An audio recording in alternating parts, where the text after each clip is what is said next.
आसान हो जाए, ठीक है। तो ये बस कुछ छोटी मोटी हदायत थी, ठीक है, और ये हमारा सब्जेक्ट के बारे में इंट्रोडक्शन था।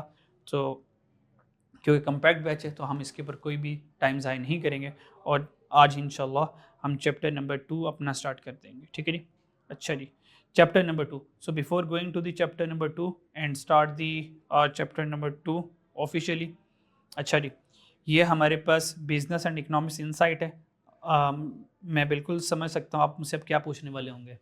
आप ये पूछेंगे कि सर वो हमने पढ़ना कहाँ से है, सर हम कौन सी किताब इस्तेमाल करेंगे, ठीक है जी। अच्छा जी, आपने क्या करना है, इकोनॉमिक्स की मेरी अपनी बुक है, ठीक है। सो हम यहाँ से सारी की सारी इकोनॉमिक्स पढ़ेंगे। बहुत आसान लिखी हुई है, स्टूडेंट फ्रेंडली है। अगर कोई सेल्फ स्टडी करना चाहता है तो सेल्फ स्टडी वाले के लिए बड़ी आसानी है। आप यहाँ से खुद से पढ़कर आप कॉन्सेप्ट को अंडरस्टैंड कर सकते हैं और अगर वो कॉन्सेप्ट समझ लग जाएगा और इंशाल्लाह लग जाएगा क्योंकि वो बड़ी इजी वर्डिंग में सब कुछ लिखा हुआ है, ठीक है। उसके बाद पॉइंट्स में हर एक कॉन्सेप्ट को एक्सप्लेन किया गया है। फिर चैप्टर कंप्लीट होने के बाद उसकी प्रैक्टिस क्वेश्चन है। अगर मैं जल्दी से बताऊं, फॉर एग्जांपल ये पार्ट 1 में डिमांड डिस्कस करेंगे हम, पार्ट 2 में सप्लाई डिस्कस करेंगे, फिर market and price determination part 3, part 4 में ई बिजनेस आ जाएगा। तो सब कुछ पढ़ने के बाद अब हमें यह आता है या नहीं आता, तो सेल्फ इवेल्यूएशन कैसे करें अपनी। तो फॉर सेल्फ इवेल्यूएशन तो मैंने क्या किया हुआ है, यहाँ से आपको एमसीक्यूज मिल जाएंगे, एमसीक्यूज मिल जाएंगे। तो आप एमसीक्यूज करेंगे तो आपको पता चलेगा कितना आपको सब्जेक्ट और कितना आपको वो चैप्टर प्रिपेयर है। अच्छा, एमसीक्यूज कर लिए तो अब सर फर्दर अपने आप को इवेल्युएट करना चाहते हैं, फर्दर सेल्फ एनालिसिस करना चाह रहे हैं, अपने आप को फर्दर इवेल्युएट करना चाह रहे हैं, आप क्या करें। तो इसके लिए मैंने self test automatic readymade test बना के रखा हुआ है। अब टेस्ट दे देंगे, इसी चैप्टर का टेस्ट दे देंगे। एक तो पोर्टल पर टेस्ट होगा, बुक के अंदर भी मैंने टेस्ट रखा हुआ है ताकि वो बच्चा जो सेल्फ स्टडी कर रहा हो तो वो भी इस बुक से पूरा के पूरा फायदा उठा ले। तो ये बुक आपको लेक्चर्स, कॉन्सेप्ट्स वो भी एक्सप्लेन करेगी, फिर प्रैक्टिस के लिए भी इसी मटेरियल अवेलेबल है। आफ्टर द प्रैक्टिस इसी के अंदर टेस्ट भी अवेलेबल है। अब टेस्ट से क्या करेंगे, अपने को फर्दर इवेल्युएट कर लेंगे और लास्ट एट द एंड जो मेरे एग्जाम इंपॉर्टेंट क्वेश्चन होते हैं वो भी इस नई बुक में मैंने इंक्लूड कर दिए हुए हैं। अब चैप्टर वाइज जो है एग्जाम इंपॉर्टेंट क्वेश्चन कि आई कैप किस तरह के क्वेश्चन पूछता है, आई कैप किस नेचर के क्वेश्चन पूछता है, आई कैप किस पैटर्न पर एमसीक्यूज पूछता है। तो हमें आई कैप के एमसीक्यूज का पैटर्न पता चल जाएगा, जिससे आई कैप के एमसीक्यूज में before going to the exam हमें पहले ही पता चल जाएगा अच्छा इस तरह के आई कैप एमसीक्यूज पूछता है, हम अपने को पहले ही प्रिपेयर करके चल जाएंगे। So this only book will only sufficient for your final exam, ठीक है। तो एक सिंगल बुक से आपके सारे के सारे मसले हल हो जाएंगे और इंशाल्लाह अब तो जो एग्जाम है वो पास कर लेंगे, ठीक है जी। अच्छा जी, सर हम तो ऑनलाइन पढ़ रहे हैं और हम तो पाकिस्तान के इस वाले हिस्से में रहते हैं, मैं सिंध में रहता हूँ, मैं हैदराबाद में हूँ, मैं मर्दान में हूँ, मैं वज़ीरिस्तान में हूँ, मैं पेशावर में हूँ, मैं इस्लामाबाद में हूँ, ठीक है, मैं कराची में हूँ, ठीक है, तो मैं लाहौर में हूँ, ठीक है जी। तो हम ये बुक कहाँ से लेंगे, हम कैसे लेंगे, ठीक है जी। तो अच्छा जी, प्रिंसिपल ऑफ इकोनॉमिक्स ये बुक है, ठीक है। इकोनॉमिक्स वाला पोर्शन जो है वो इसमें सेम ही है, ठीक है। तो अब ये वाली बुक ले लेंगे, ठीक है। अब ये बुक कहाँ से मिलेगी, ठीक है, ये बुक मिल जाएगी आपको वहीद बुक सेंटर से, ठीक है। तो वहीद बुक शॉप से, वहीद बुक हाउस से आप कॉल करेंगे, ठीक है जी। तो कॉल करके आप उनको अपना एड्रेस समझाएंगे। सो मेरे ख्याल में 3 से 4 दिन के अंदर अंदर ये बुक आपको आ जाएगी, ठीक है। जस्ट कॉल ऑन, ठीक है, इस पर कॉल कीजिएगा इस नंबर पर, तो बुक आपके घर तक आपको डिलीवर कर दी जाएगी, ठीक है। और बुक का जो कवर पेज होगा, ये कवर पेज मैंने आपको ऑलरेडी शो करवा दिया ताकि आपको रिकग्नाइज करने में आसानी हो, और यहाँ पर मेरा नेम भी मेंशन होगा जिससे फर्दर कन्फर्मेशन बल्कि कन्फर्म ही हो जाएगा इससे, तो ठीक है जी। तो हम इस बुक से तैयारी करेंगे, ठीक है, और इस बुक को मैं लेके चलूँगा, जो मैं पढ़ा रहा हूँ मैं भी इस बुक से पढ़ा रहा हूँ, ठीक है। अच्छा, अब इसमें एक छोटी सी एक ये प्रॉब्लम आएगी क्योंकि कुछ चीज़ें डिलीट कर दी गई हैं, कुछ चीज़ें डिलीट कर दी गई हैं जो मैं जिस यही इसी बुक से पढ़ा रहा हूँ, पर मेरे पास लेटेस्ट वर्जन होगा, वो लेटेस्ट वर्जन अभी प्रिंट फॉर्म में अवेलेबल नहीं है, ठीक है। तो उसके लिए हमने क्या करना है, अब यही वाली बुक खरीदेंगे। तो इसके साथ मैं आपके व्हाट्सएप ग्रुप में और इस बुक के साथ आपको एक पेज दे दूंगा, उस पेज में लिखा होगा कि चैप्टर नंबर 1 है, चैप्टर नंबर 1 में ये पार्ट ए पार्ट बी ये डिलीट हो चुका है, ये आपने नहीं पढ़ना। और ऑब्वियसली जब आप मेरा लेक्चर देख रहे होंगे, सुन रहे होंगे, मैं लेक्चर की ड्यूरेशन भी बता दूंगा कि बच्चों अब ये वाला पार्ट को क्रॉस कर दो, ये वाला पार्ट को क्रॉस कर दो, ठीक है। तो हम सिर्फ रेलिवेंट चीज़ें पढ़ेंगे और ये बहुत कम चीज़ें हैं, बाकी सब कुछ ऑलरेडी इस बुक में सेम एज इट इज़ ही रहेगा, ठीक है। जो चीज़ें डिलीट करनी होगी वो मैं एक पेज में आपको बता दूंगा। चैप्टर नंबर 1 में ये डिलीट करना है, चैप्टर नंबर 2 में कुछ डिलीट नहीं करना, चैप्टर नंबर 3 में कुछ डिलीट नहीं करना, ठीक है। तो ये मैं आपको साथ साथ बता दूंगा, ठीक है जी। चले अब स्टार्ट करते हैं chapter number 2, demand supply and market equilibrium, ठीक है जी। ओके, अच्छा जी, कोई भी कंसेप्ट रिलेटेड प्रॉब्लम है सो विदाउट एनी हेजिटेशन तो आप बिल्कुल मुझसे रब्ता कर सकते हैं।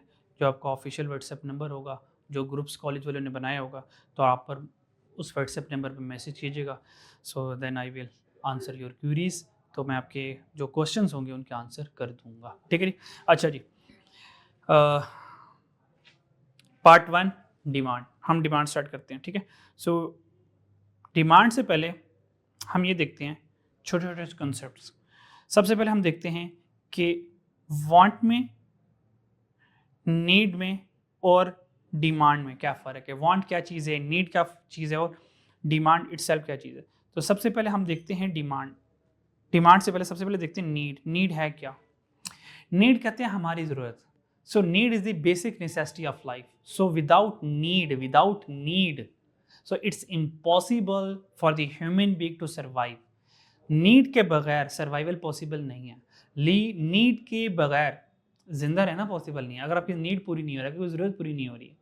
सो जो बेसिक नीड में जो बेसिक चीज़ें आती हैं वो रोटी, कपड़ा, मकान आता है। आपको रोटी चाहिए, आपको फूड चाहिए, खाना चाहिए, खाने के बगैर मर जाएंगे। हवा ज़रूरी है, हवा ज़रूरी है, पर ये नेचर की तरफ से। हवा को हासिल करने के लिए मुझे पैसे देने नहीं पड़ते, लेकिन खाने को हासिल करने के लिए मुझे पैसे देने पड़ेंगे।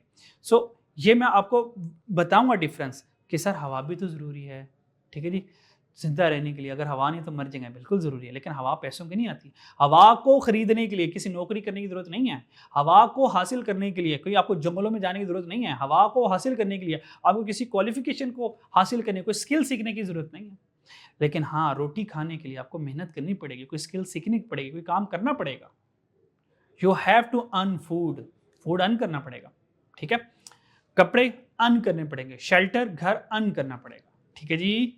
तो नीड क्या है? ये हमारी बेसिक नेसेसिटी ऑफ लाइफ है। तो बेसिक नेसेसिटी ऑफ लाइफ को नीड कहते हैं, जिसमें रोटी, कपड़ा, मकान आ जाएगा। क्योंकि हम एक टेक्नोलॉजिकल इरा में रहते हैं, एक एडवांस इरा में रहते हैं, एक एआई के इरा में रहते हैं, तो रोटी, कपड़े, मकान से हमारा गुजारा नहीं है। अब हमारी नीड बढ़ गई हैं एज पर दी एवोल्यूशन। अब हमें बेसिक हेल्थ फैसिलिटीज़ भी चाहिए, क्योंकि अगर हम हेल्दी होंगे, अगर हम सेहत तंदुरुस्त होंगे, फिर ही तो अपने लिए, अपने घर वालों के लिए, अपने मुल्क के लिए काम कर पाएंगे।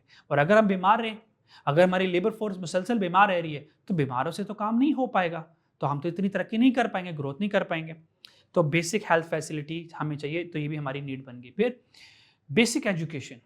सो बेसिक एजुकेशन भी हमारी नीड है, क्योंकि उसके रीज़न ये है, अगर हम अनएजुकेट रह गए, अगर हम इलिटरेट रह गए, तो हम वर्ल्ड से मुकाबला नहीं कर पाएंगे, हम ग्लोबली परफॉर्म नहीं कर पाएंगे, हम ग्लोबलाइजेशन में कदम नहीं रख पाएंगे, दूसरी कंट्री से मुकाबला नहीं कर पाएंगे। हमें एजुकेट होना पड़ेगा, और एजुकेशन कंपलसरी है, क्योंकि जितना एजुकेट होंगे उतना विजन हमारा बेहतर होगा, उतनी हम चीज़ों के ज़्यादा एडवांसमेंट लेकर आएंगे, उतनी इनोवेशन लेकर आएंगे, उतनी टेक्नोलॉजी अच्छी लेकर आएंगे, ठीक है जी। तो जो एजुकेशन है यह हमें आगे बढ़ने का मौका प्रोवाइड करती है। तो बेसिक एजुकेशन ये भी हमारी नीड है, ठीक है जी। अच्छा जी, तो यहाँ पर क्या आ गया? फूड आ गया, क्लॉथ आ गया, शेल्टर आ गया, ठीक है। तो ये हमारी बेसिक नीड है। अच्छा, अब वांट क्या चीज़ है?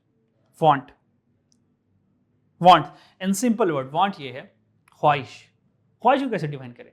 सो सिंपल, हर वो चीज़ जो नीड से ऊपर है। What is the want? Want is everything which is above than the need. Need से ऊपर हर एक चीज़ वांट में आती है। मिसाल के तौर पर चॉकलेट, चॉकलेट खाना, अगर मैं चॉकलेट ना खाऊं मर जाऊंगा? नहीं मरूंगा, वांट है। फिर बात समझ आ रही है? तो चॉकलेट खाना कोई बेसिक नीड नहीं है, वांट में आ जाएगी। बाईसाइकिल चलाना, बाइक चलाना, गाड़ी चलाना, गाड़ी ले लेना, ये नीड नहीं है, ये वांट है। इनके बगैर इनके बगैर मैं मर नहीं सकता। लेकिन जैसे कि मैंने पहले कहा कि क्योंकि हम एक एडवांसमेंट इरा में रहते हैं, एक मॉडर्न इरा में रहते हैं, तो हाँ, हमें एक बेसिक सी बाइसिकल चाहिए, हमें एक बेसिक बाइक चाहिए। अगर मेरी फैमिली बड़ी है, मुझे बेसिक कार चाहिए, ये मेरी नीड है। क्योंकि फैमिली ज़्यादा है, मैं ट्रैवलिंग करने में आसानी होगी, मेरा टाइम सेव होगा। हाँ, basic need, car basic need है मेरी, अगर एक मैं बेसिक सी कार ले रहा हूँ। अगर मैं कहूँ कि मुझे ब्रांड न्यू कार लेनी है, मुझे बड़ी गाड़ी लेनी है, तो फिर अब ये वांट में निकल जाएगी। लेकिन इन जनरल इकोनॉमिकल टर्म में कार इटसेल्फ ज़रूरी नहीं है ज़िंदगी गुजारने के लिए। बहुत सारे ऐसे लोग हैं जिनके पास गाड़ी नहीं है। तो जो गाड़ी होगी, जो बाइक होगी, ये हमारी वांट में आ जाएगा, ये हमारी नीड में नहीं आएगा एज़ पर इकोनॉमिक कॉन्सेप्ट।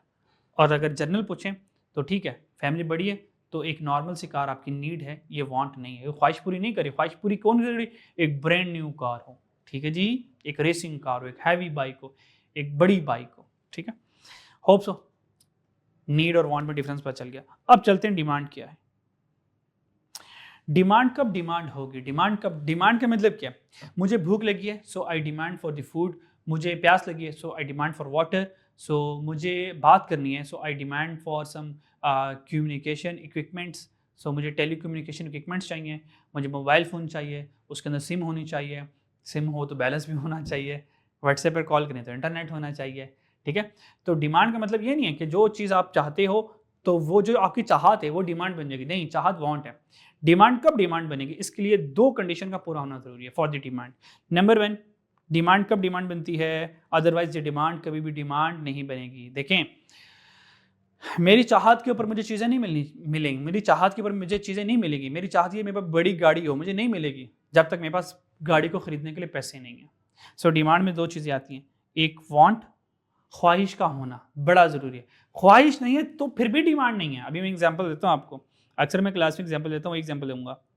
और second, we have the purchasing power, हमारी परचेजिंग पावर होनी चाहिए। मिसाल के तौर पे वांट प्लस परचेजिंग पावर, ये दोनों अगर मिल जाएं तो फिर is equal to, then want plus purchasing power दोनों मिल जाएं then it will equal to demand, फिर ये डिमांड के इक्वल होंगी। एग्जाम्पल देता हूँ आपको, उससे बात समझ आएगी। फॉर एग्जाम्पल,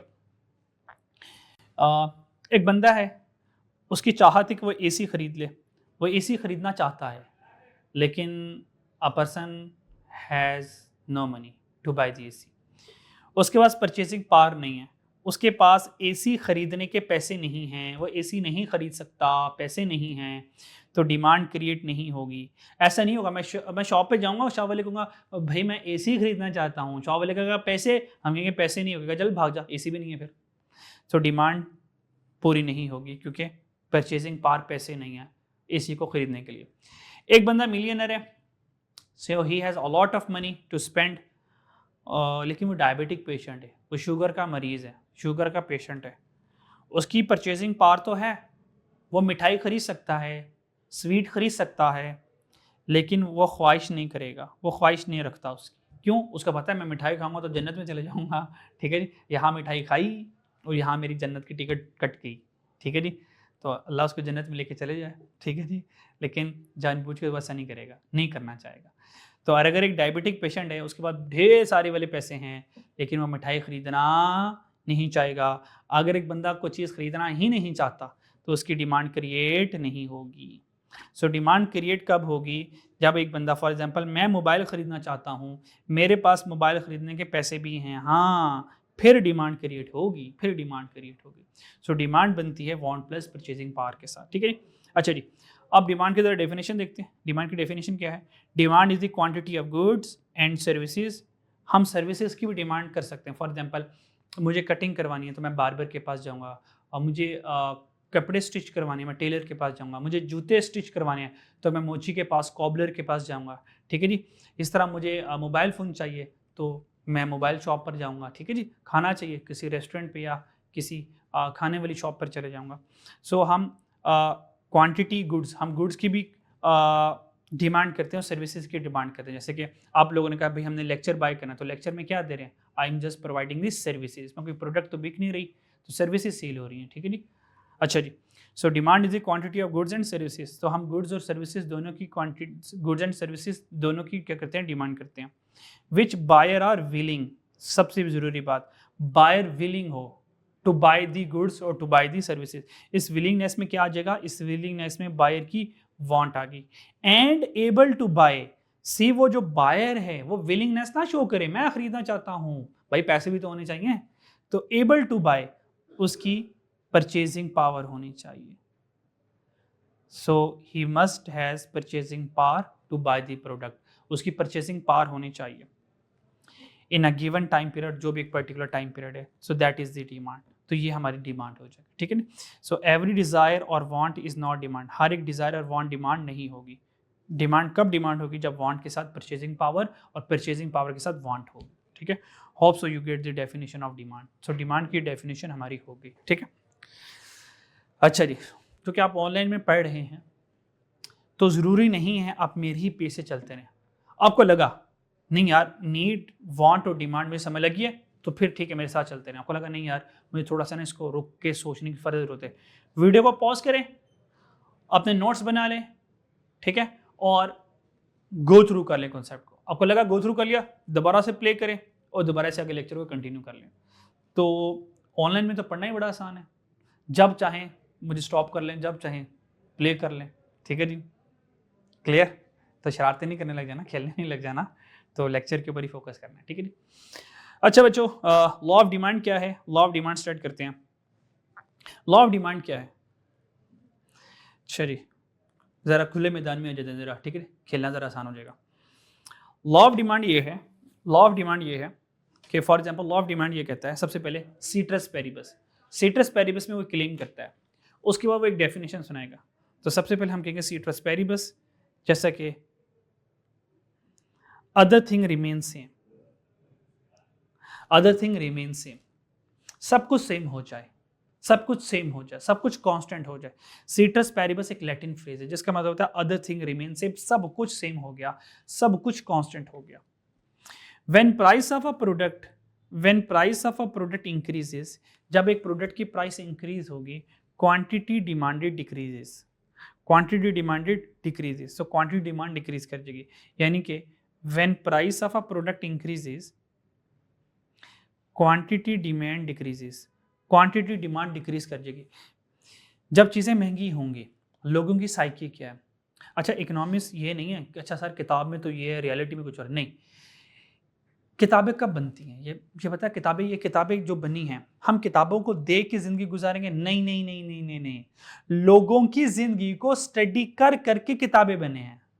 सो ये बुकिश नॉलेज नहीं, हमें कहते हैं ओ हो ये तो बुकिश नॉलेज है, इसका रियलिटी से कोई ताल्लुक नहीं है। नहीं, किताबें रियलिटी के ऊपर बनती हैं।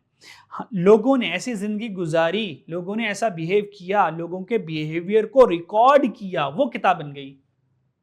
तो बुक की डेफिनेशन ही यही है, बुक की डेफिनेशन यही है। हमने ऑब्जर्वेशन से, हमने एक्सपेरिमेंट से एक कंक्लूजन ड्रॉ किया, उस कंक्लूजन को रिकॉर्ड कर लिया और उसको किताब का नाम दे दिया।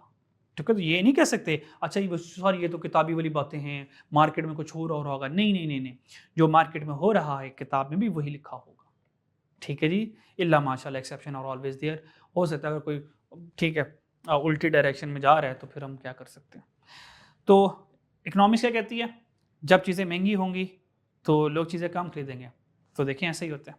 और when price of a product decreases, और जब चीज़ें सस्ती हो जाएंगी तो लोग क्या करेंगे, चीज़ें ज़्यादा खरीदेंगे। जैसे कि सेल लगती है, ठीक है, सीजन एंड सेल लगती है। जब सीजन एंड सेल लगती है, अब जिसने नहीं भी कोई सूट खरीदना होता वो भी खरीद रहा होता है, जिसने एक खरीदना होता है वो दो खरीद रहा होता है, दो वाले चार खरीद रहे होते हैं, क्योंकि प्राइसेस कम हो चुकी होती हैं, 50% ऑफ, 40% ऑफ, 60% ऑफ, तो लोग लूट मचा देते हैं। ठीक है जी। अच्छा, तो ये लॉ ऑफ डिमांड है। तो लॉ ऑफ डिमांड के दो हिस्से, पहली वाली हिस्से में डेफिनेशन आ गई, पहले वाले हिस्से में डेफिनेशन आ गया और दूसरे वाले हिस्से में सीट्रस पेरिबस आ गया।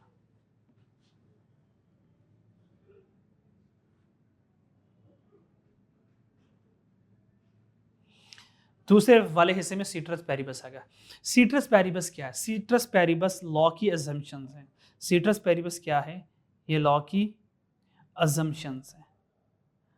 अजम्पशंस मतलब क्या, अजम्पशन मतलब उर्दू